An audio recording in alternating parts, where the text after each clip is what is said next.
Halo teman-teman, selamat datang di channel Konco Tani.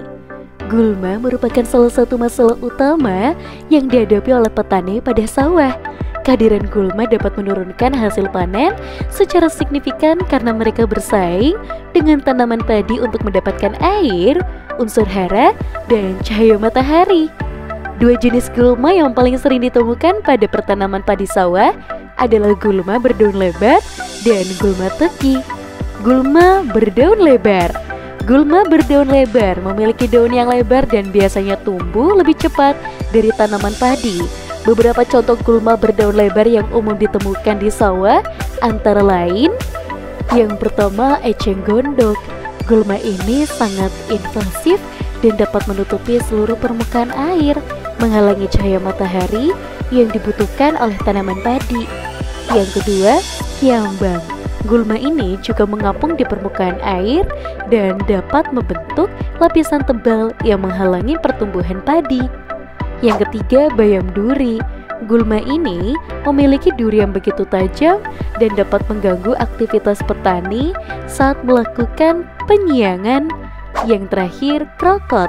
Gulma ini tumbuh porostase dan dapat menutupi permukaan tanah, menghalangi pertumbuhan padi. Gulma teki.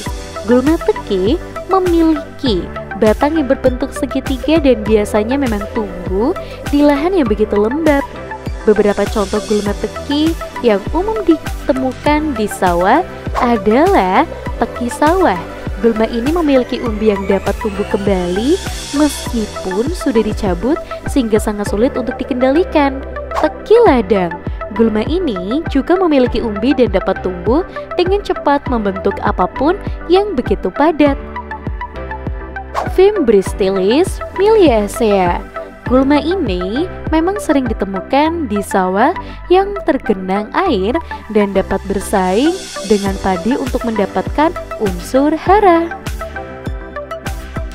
Dampak negatif gulma pada pertanaman padi sawah.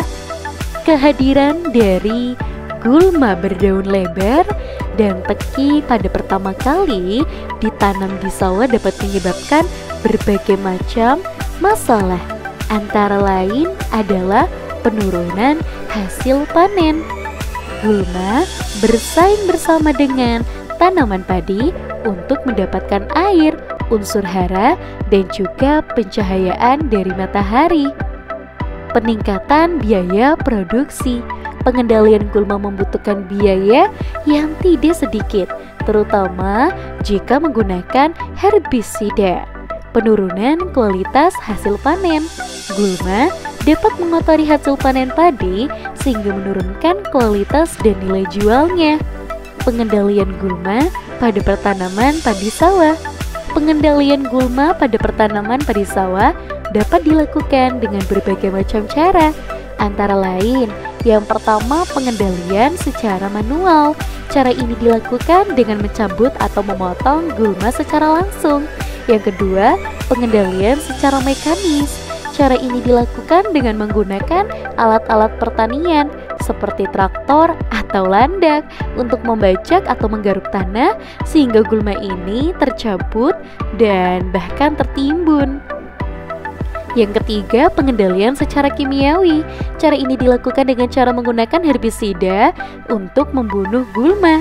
Nah, ini ada salah satu rekomendasinya.